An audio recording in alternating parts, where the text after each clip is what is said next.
Köszönjük szépen, hogy ma is velünk tartanak a Nézzél már ide című kulturális műsorban. Mai vendégünk Jürgen Dünhofen, dél-afrikai művész, installációs szobrász, festő, és most átváltunk az angol nyelvre, és az interjú további részét pedig feliraton követhetik. Köszönöm szépen. Hi Jürgen, welcome. Hi, thanks for having me. First of all, it's a great honor to have an actual South African artist here in the studio. Thank you so much for joining us today. Let's introduce you just a little bit to our Hungarian audience. First of all, what really is your family background? I know you come from South Africa, but how does one become a multidisciplinary or installation artist in South Africa? Yeah, it's a really good question. So my dad's originally from Austria, and my mom is South African. And I mean, I was born in Cape Town. I grew up there my whole life. Yeah, I guess there are so many avenues to study and to work and to collaborate in South Africa. And I guess one of the avenues I took was I went to the Michaelis School of Fine Art at UCT, and I studied there. And what I've realized recently is that being in these spaces and being able to collaborate with people, especially in Cape Town, especially in South Africa, I think it opens up all these doors and possibilities. So I think that's how I started my career, was at Michaelis, and then from there I was able to meet so many other South African artists and international artists. As well. Was there any art at home when you grow up? Did your family, did your parents deal with art in any way? Yeah, it's a good question. So we've kind of gone back in our family history to look at who happened to be artists, and we found like two artists in like the 60s and 70s on my dad's side. But honestly speaking, it was more them encouraging me and giving me a kind of a platform and suggesting that I can just dive deeply into making art, as opposed to us making art together at home, or it was more of a safe space or an open opportunity for me to just be free and express myself, and they always encouraged that. That is pretty remarkable, especially if we look at Europe today. Art is getting less and less attention, it's getting less and less funding, and most parents do worry about their children going into the arts in general, especially because building a career out of art is extremely difficult, and beyond talent, you do need a lot of luck as well. So was this ever a conversation at home, whether can you actually make a living out of art? Absolutely, absolutely. Again, I just want to reiterate this support that I got from them and my mentors and my lecturers and my teachers. And in terms of making a career out of it, the question is always, you study engineering and you become an engineer, right? You go into the field. You study art and you become an artist, and what does that actually mean? So yes, the question was always there, and honestly speaking, I think they knew it could be difficult for me, but there are so many avenues as an artist that you can find or utilize. It doesn't only mean that necessarily you're a commercial artist that you have to sell on a daily basis rather. But there are other ways to accomplish this and to make it work. Yeah. So yes, the conversation was there. Let's not forget the fact that we're currently in Budapest, and Cape Town is pretty far away from Budapest. So what do you think are the highlights in your career so far that led you to actually settling down here? Let me just firstly say that honestly, Budapest is one of the most beautiful cities I've ever lived in. I feel so comfortable here, and when I see what's happening in the art scene, especially with my contemporaries, for me it's really inspiring. Having lived in Austria just before, but I mean, there's been a long trajectory, and I studied in South Africa. I did my bachelor's degree there, and from there I had the opportunity to go to South Korea. I just had so many doors open there. I had a lot of opportunities that came my way, and including art residencies and exhibitions. And some of the key exhibitions that happened there only happened because I was not in the right place at the right time, but I was rubbing shoulders with young artists who were really trying to delve deeply into what they're trying to make, or their concepts, or what they're trying to unpack. And each door that opened led to, I don't know, so many other opportunities. This was a big part of my foundation as an artist, actually. If you go back to the very beginning. Yeah. If you'd have to mention who or what inspired you in the beginning, because the fact that you want to work with art, with plastic art, with installation, with sculptures, I'm sure the inspiration comes from somewhere. There was a conscious decision to focus more on sculpting and less on painting, or not on music and not on dancing, but this form of artistic expression. Mm-hmm. Who would you consider, or what would you consider as a decisive factor in your life that made you want to go into this field? First, I was an expressionistic painter, so to speak. When I first started, I was in high school at the time, and my art teacher, Mrs. Van Wyk, she was a huge influence on me. It kind of, gave me the opportunity and the inspiration to go into the grey spaces and figure out my thoughts a little bit, and to truly discover what it is I'm thinking and what I'm dealing with, and as an avenue for self-discovery. So Mrs. Van Wyk was one of the biggest influences on me. And later on, Jane Alexander, one of my lecturers at the University of Cape Town, she was also just a huge backer of what I was trying to do. And I think there's, just maybe as a tangent here, that there's a very important part in the way that one teaches, or the way that one speaks to people. And I think it's so important when you're trying to kind of elicit ideas, or you're trying to help people build on their vision. And I feel like these two specific teachers or lecturers, they did exactly that. They were able to draw something out of me that I didn't know was there. And almost like this, this limitless space without boundaries. And this is also a choice of why I went into art as opposed to other things. I teach as well, but I cannot not make art. I have to make art. And I think both of these, they could see that as well, is that there's something within me that at every given opportunity, I want to express myself. Do you think you were very lucky in this case, or could we generalize and say that those with the proclivity to do art do get chances? In South Africa, does art in education as present as to give everyone the opportunity? Yeah, it's a good question. I think when it comes down to it, I feel like within the art classes on a elementary or secondary or even a tertiary level, I think it's pretty supportive and pretty inclusive. Knowing that beyond the tertiary institution, life is going to be tough for an artist. It's not easy. For example, you might have to find a gallery, or you might have to, as I said before, sell artworks regularly, or find other avenue to support this.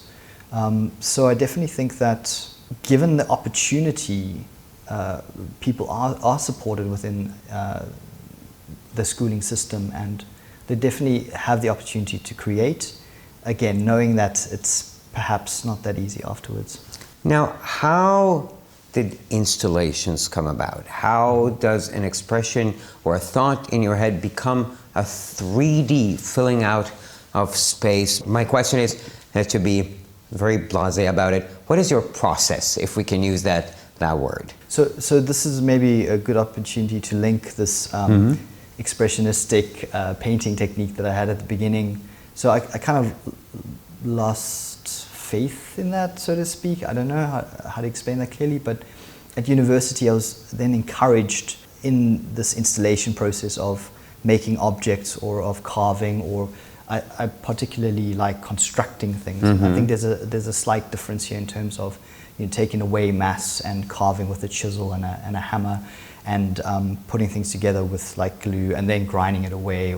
So going into the installation phase, let's put it that way, or me starting to think on that level, it definitely happened at university. There was an important change that happened, like a switch that went off, and I started to think in space. Mm-hmm. So in terms of distance from one thing to the next thing. And actually what started to happen was I started to think about how we physically see things.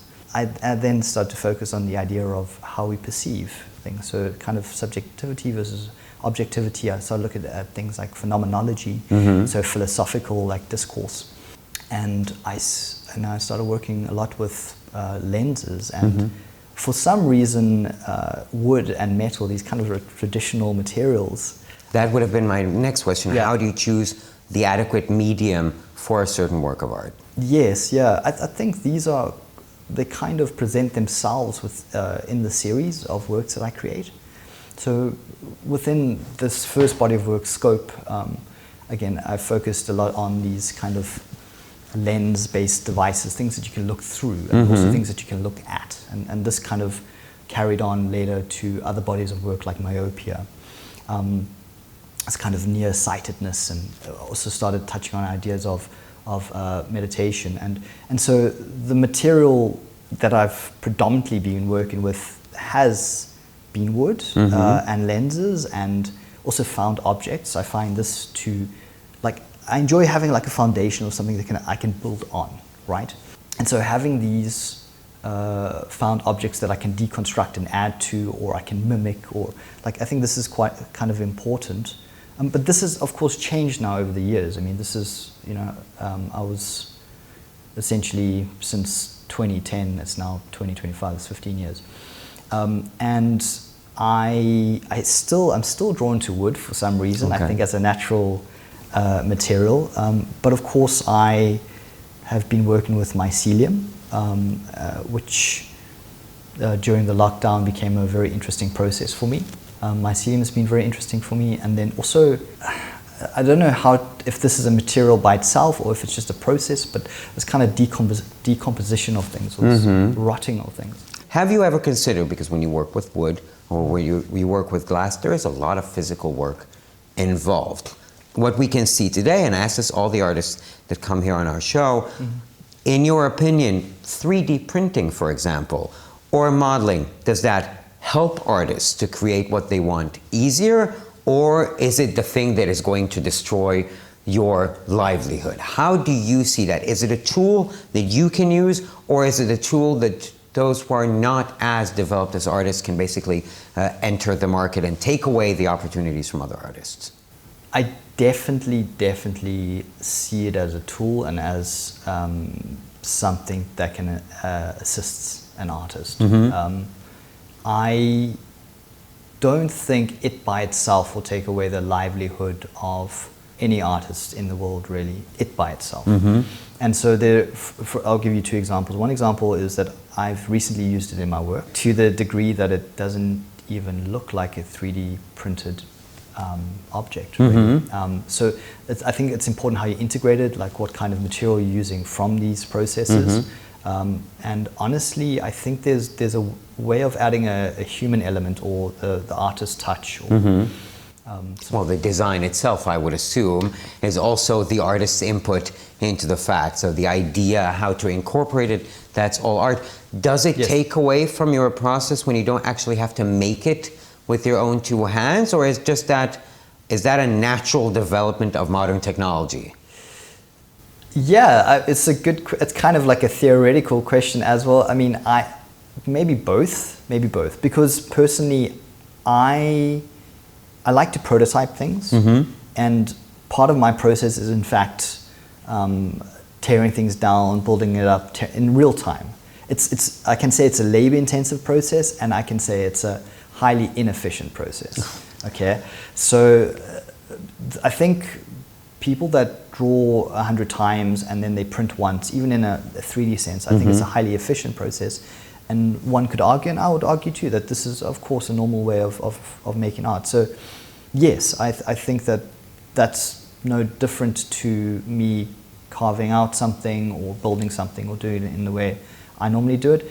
But I would also say that I think 3D printing, there are certain elements that you can incorporate into the work. It doesn't necessarily have to be one mass, and if it is one mass or multiple things put together, then it can definitely be about the drawing or the process of going through the various iterations of the idea. I think this is the thing about art, is that you're going to go through, even within series or bodies of work or your whole career, like different iterations of similar things, or trying to unpack ideas. So I would definitely say that 3D printing can be exactly that, in the program that you're drawing in or modeling in. I mean, and for me, that's art. Absolutely, it's art. Now let's go into the art then specifically. You have been an artist for a while, but we do know that the fact that someone is an artist or considers themselves an artist, and the fact that someone can actually exhibit their work, there is a world apart between those two. And I know that your first big breaks happened in South Korea, of all places. Why? Yeah, I would definitely say, and I would encourage all artists everywhere to take part in art residencies, not only for your own personal growth and development, but essentially it's just, these are great places for networking, like really. And so because I went straight from university in South Africa to South Korea, I actually started my career in South Korea. Like, this is what happened. And being at artist residency Temi, for example, in Daejeon, 2014, this was a massive break for me. It was like it was integral to my future trajectory. It was the foundations. How does one get to have an art residency in South Korea from South Africa? Yes, by applying many times. Okay. Yeah, to various art residencies. I think so. Being observant and just trying to keep your finger on the pulse of all the different open calls. So I was specifically trying to aim for South Korea, and there are like multiple art residencies in South Korea. It was one of the open calls that came up because it was a brand new art residency, and I'd applied to several art residencies already, and I was about to go back home to South Africa without knowing what the next step was. And by putting myself out there and applying, they accepted me. So yeah, so I would say definitely making sure that you know what's going on in the art world by applying to various art residencies is super important. Now, obviously, we're talking about very large, very significant cultural differences between South Africa and South Korea. My first question is, when they saw your art, when they saw what you would like to create or your directions, did they understand it immediately, or would they rather take the approach of, let's see what this artist can create in our space? How did they approach it? Did you have to explain your art, or do you think it transcends cultures and countries, and did they just get it? So there's a few different things that happened that I would like to reflect on. For example, you submit a portfolio and you essentially pitch the idea of what you're going to make at the art residency. So you might have to create an exhibition, a solo exhibition, or be part of various group exhibitions, or run a workshop. I mean, there are certain things that they would want from their side. And in terms of the work, I can't really tell you from the other side, but what I can say is that there was one specific person who I think really supported what I was doing and could see what it is I was trying to create. And this essentially was work from 2010 until 2014, and mostly relying quite heavily on this body of work scope from Michaelis, from my first degree. And I guess it does transcend culture, because I was dealing with universal concepts. I was dealing with ideas of happiness being found in external places, or this constant search for a home that one might think is in every other place except for the place that one is at that moment. And so there's something that can't be fulfilled, essentially. And I think this is a very, not a human approach, but like a problem that we as every society in the world faces. So I think that's one answer to the question. And then also the work itself, it called for interaction. It called for people to partake in the installation, right? And I think that's something that really attracts not only viewers but curators and artists alike. And it's not something that's stagnant or stationary or hyper-specific to any one culture.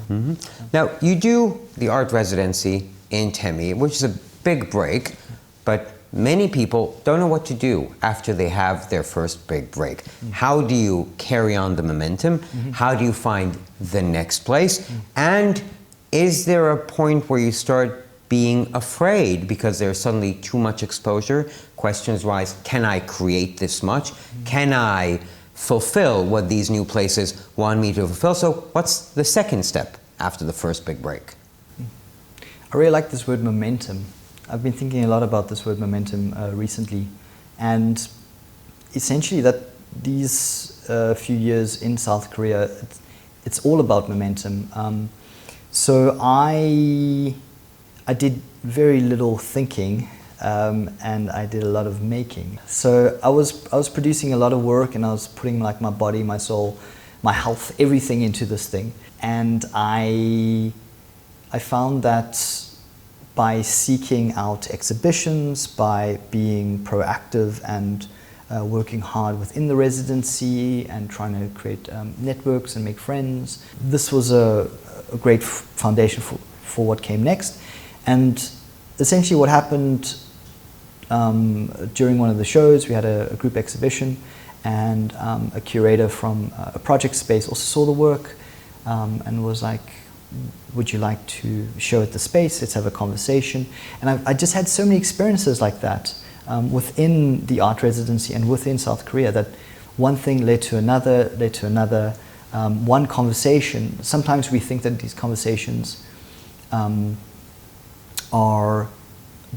they can sit by themselves, but actually they can open up all these other like hidden doors. If we look at your art specifically, or what you've created, is there a logical thread that goes through from when you start in Temi to then when you go to Seoul, or from afterwards to Cheongju? Is there a logical thread that connects these together, or each time we're working on different inspirations, on different concepts? Yeah. So, to be very honest, the same series that was constantly developing, like every single day it would be developing. And so I would be recreating things, I would be adding to the works, I would be changing installations. So at that time I was focusing on this body of work, Myopia, and it incorporated like ideas of nature and elements of nature, such as grass growing or plants growing, and focusing on these living organisms and trying to like imitate them, and us as humans trying to focus on this. So like this idea of not overthinking, but just trying to simply exist. So I really like this idea, and using the lenses as a portal or as a mechanism to focus on these living organisms. And so this was the thing that was developing from Daejeon days at Temi, and then it got more refined and more refined, and every I keep going back to the word iteration, but every like level or way of looking at it changed constantly. This was your work in Asia, and after a while you do move back to Europe. And in your European work we suddenly see an ecosystem, we suddenly see nature, we suddenly see an obsession with mushrooms. How does the live part or the living part of your art comes to be, and why did it come to be here while you were in Europe? So there's a part missing there, it's a very important part. During COVID, we ended up in a little cottage in a forest in KwaZulu-Natal on the east coast of South Africa, and just a beautiful place, but also in the middle of nowhere, monkeys and snakes, and just really in the heart of it. And it was there that I got into growing mushrooms and fungi as a whole. I just became really interested in it, and I really liked the pragmatic, like analytical approach, that if you follow these few different steps, you'll have mycelium growth that colonizes a brick of straw that you've been sterilizing for the last few hours, or you might play with different types of species or strands, which might produce different elements, and the atmosphere or the environment or the climate or the moisture content of the air, it might affect what you're doing. So like there's all these like steps, all these things that you need to consider. And I had a very simple idea which I implemented in South Africa actually, which was this idea of having a sculpture with something that's living and dying at the same time. And for me this was very much the mycelium, the mushrooms. And so I was playing with these different species of mushroom. I was playing with Ganoderma lucidum, which is reishi, and Taurus, I forget the word now, but essentially these oyster mushrooms. Mm-hmm. And the idea was, because I was working with wood, and inside I had these different things which could be broken down, and I was still focused on these lenses and looking at things. So I made this sculpture called Endless Possibilities in South Africa before going to Austria to study at the Kunstuniversität Linz. And so I think the inspiration of being in KwaZulu-Natal and being in Lidgerton, which is this tiny little village, I think that was the backdrop to all of this. There is a question though, because if you think of classical art, right? Mm-hmm. If you think of the Venus de Milo, mm-hmm. or if you think of the Mona Lisa, or if you think about Boccaccio painting, there is a question of permanence versus perishability the moment you start working with living things. So if you create something for the Leben im Wandel exhibition, right, that is made out of mushrooms, there is a problem with how long will this work of art be visible in the form as it is. Is this something you considered, or the process of change is part of the art itself? Absolutely, and that's a really good question. Yeah, so this constant transitioning became really important. It was also, if I think about how the work started to break down, and eventually this work specifically in South Africa, it broke, and it broke into like a million pieces, and was still being like decomposed, right? Each time something happens, for me it's almost like a new work, right? And this the fact that it's so ephemeral or transient, there is something beautiful about that. In terms of exhibiting or storing or putting in a museum, it's a bit tricky because you have to take into consideration how this thing might develop or how it might break down, and also that for one exhibition, I had a basement full of grass with various sculptures looking at the grass growing, and then the grass started dying through an error from my side as well. But it's something that one needs to take into consideration, that these things are evolving or they are decomposing. And coming back to the Leben im Wandel, I love this idea of things growing out of dead things, so this kind of regeneration through decomposition. I think it's quite a beautiful idea, like conceptually.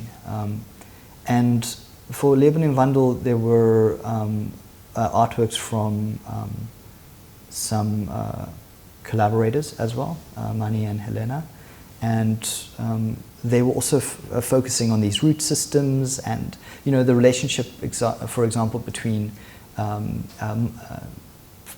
fungal networks like hyphae and hyphae and roots, and the way that they communicate, and then also these different like beings in the space that Mani had created. Also goes back to these microscopic / very organic beings that are within the soil composition, and this kind of like zooming in, zooming out. So yeah, I'm very interested in this, having not only an ecosystem in the space, but this evolution of something, and watching it rise and watching it fall. And I feel like it's something that we can all actually tap into. I mean, it's nature itself. It's a beautiful thing. Now your art has taken you to, for the moment, 3 different continents. Are there any specific elements or any specific inspirations that you think you've gained through this constant changing from one place on the globe to another? Are there, for example, if we have to get specific about that, are there Korean elements in your art? Are there Austrian, are there German elements in your art, or does it all come from your original South African inspiration? Yeah, it's a very tough question, I would say, simply because I think this thread can run through all cultures and can run through all continents and all countries. And in each place I've picked up something, 100% I have. And for me it's more the influence of my peers or my teachers or lecturers or the spaces that I've been in. But for example, I was very interested in this idea of being in the present moment and not hyper-focusing on what's coming next the whole time, which is then also related to this body of work before about looking in an exterior place to make us happy. So I think by moving to each place or by being in each country, I could see how people deal with the human experience. And I think those things connect more than they are isolated. So if I have to ask you about goals, about future goals, where would you like to exhibit? What would be the project that would give you a sense of fulfillment? I wouldn't say the zenith of your career, but the next step you want to achieve.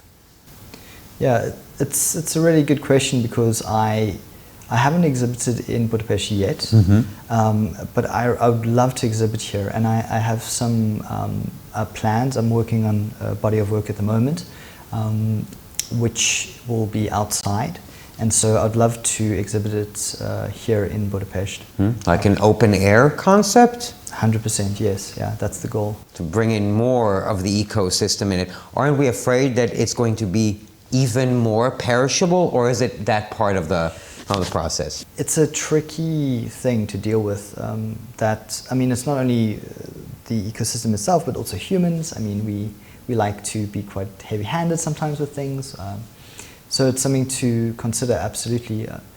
But at the same time, I'm okay with it. Like, I think if I'm making something for longevity, there are certain things. I mean, if you cast in bronze, for example, or if you make a painting that's going to go into a museum or into a gallery space for long term, then that's one thing. But putting something into nature, knowing that it's going to be affected by the weather or that it might decompose or break down, I think you go into it knowing that part of it's going to change in a big way.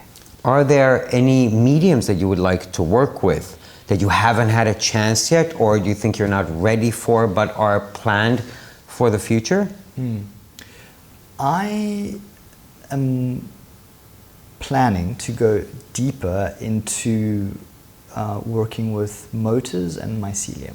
And so we didn't talk too much about this, but this one project that I worked on called destabilization, where the mycelium itself was being shaken at such a velocity, at such a speed that it was actually breaking down the speed of connection between the hyphae or the hypha. I think this is such a poetic comment on society, this kind of stress that we experience as a group, but also as individuals, to be shaken like that. And the idea is that you'd normally shake this so that it would encourage some kind of growth, but if you shake it too much, it actually stops all growth.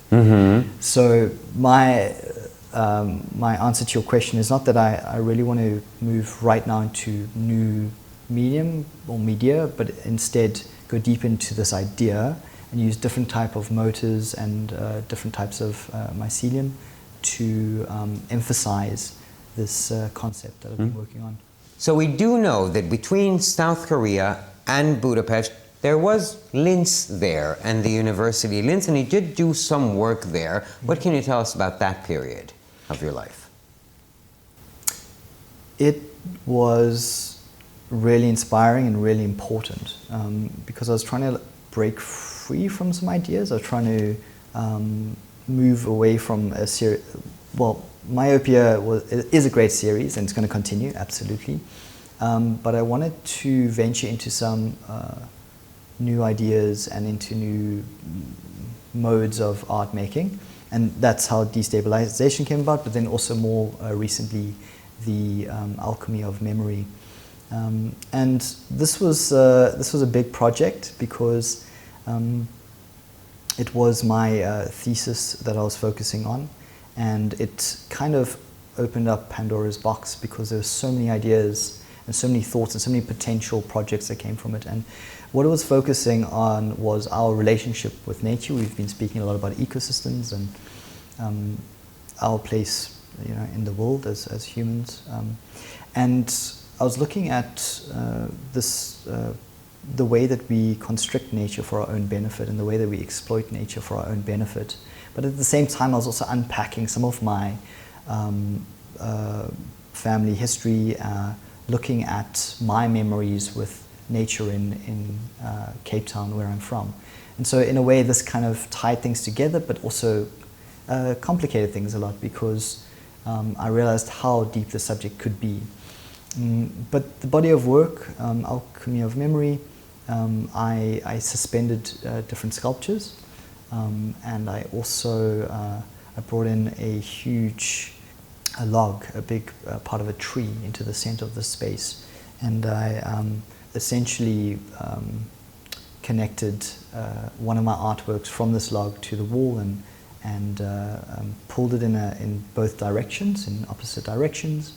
And then I also had parts of the tree inside the space. So it was touching on our relationship with nature, so like this idea of like nature versus culture, but these things are entwined anyway in many respects. And then also touching on this idea of a massive tree in my back garden as a child, that its roots were spreading underneath the house, and this kind of allegory, this idea of this free space for children to play and for me to imagine things, and then at the same time it being more or less destructive and our family having to make a call what to do with it. So this thing that grew very quickly, we cut it down, and how this was so sad and impactful on the family. And so so this, again, my interest in nature and in ecosystems came to the fore. So this that was my exhibition last year, December 2024, that I finished in Linz, and I would just like to iterate or reiterate what an amazing opportunity it was just to spend time with like-minded people and being able to dig deep into ideas or concepts and get feedback from my peers and lecturers, and finding myself again in this new interesting space where I felt a little bit confused, to be honest, again, but doing exactly what I set out to do, which was to break through kind of not an old mode of working, but changing tack a little bit. Now, many people would say, not many people from the art world, but we do see more conservative political and social trends throughout the world, affecting basically every country and every artist. But based on what you've said, we're basically proving their point to a certain extent, because we do see that in your art you have global influences and global exhibitions, and you appear really in various parts of the world. Do you think that art in such an international forum, in the fact that you might come from South Africa, but your art is not South African art, it's 21st century human art that focuses on nature, does it take away from the work of artists, or it adds a stage, or does it make it more visible to everyone? Or are they right, the more conservative parts of the world, that say that we should guard our cultural identity more sacredly or more specifically to each individual nation and country? Did that make sense? It did make sense, and it's I mean, I'm enjoying these questions because I feel like maybe you're able to get into my psyche or into my head a little bit. So that's maybe the third question now that I felt like, okay, I think maybe you understand me more than you know. I believe that there are many different ways to make art, and I believe that there are ways to focus on things that you believe in, and there are even cultural elements that will come to the fore without you even knowing it, right? And for sure, I think that if any artist makes, say, for example, socio-political work, that's fantastic. And I think if anybody makes purely conceptual work, or maybe like folk art, for example. I mean, I personally, I have a huge respect for every type of art that exists as a, let's say, as a genre. But my personal belief is I don't think that every single thing needs to be the same. And I don't think that, for example, me as a South African, that I necessarily have to focus on what it means to be South African. And inherently I do it anyway, right? Because it's a question of identity. But I think that it's more the concept that you want to focus on. So if you would like to focus on some of the terrible atrocities of the past, then I think that that's a valid focal point. Or if you want to focus on ideas of emotions, or if you want to focus on what it means to be Hungarian, I think that all these things are valid and can be interesting. But whether or not a South Korean must represent all of South Korea and have an artwork or a body of work that represents what it means to be South Korean, firstly, I think that is incredibly difficult to do, because from a human-to-human basis, we're all going to be remarkably different.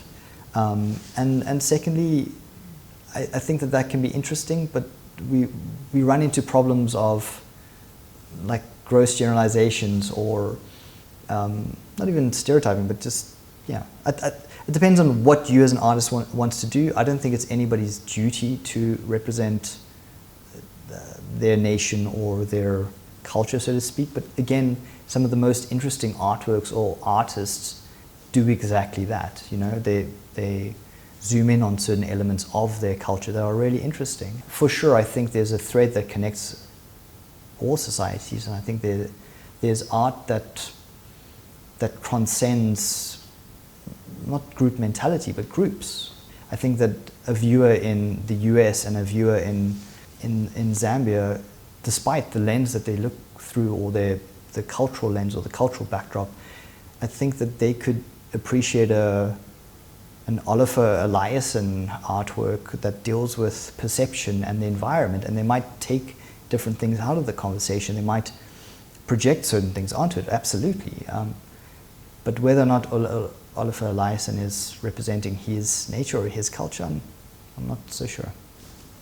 Now, we haven't touched really on your personal life, but we do know that you just very recently became a father. Yes. Do you see that as something that will affect your art, or that will affect your form of expression?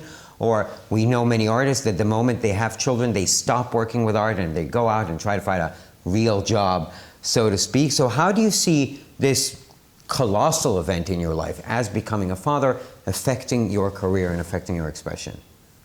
One thing I can say is that when I look at my son, or when we work together on art projects, he's only 8 months old, so we're not that involved in very serious art projects, but there's an inquisitiveness that's there, a curiosity, like a real curiosity that really inspires me and kind of rejuvenates me. You know, I think one tends to get, the older you get, there's this humdrum that exists, or this daily slog.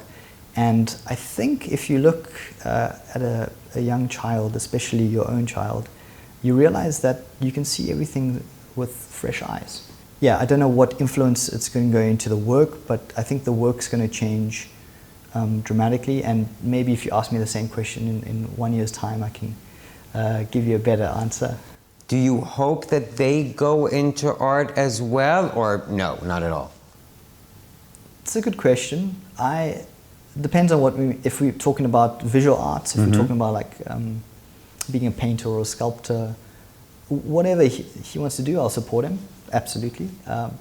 And I would definitely encourage him. I'll definitely encourage him. Yeah, like if he wants to paint, if he wants to be a sculptor, if he wants to go into some kind of design, if he wants to play music, anything he wants to do, I'll support him.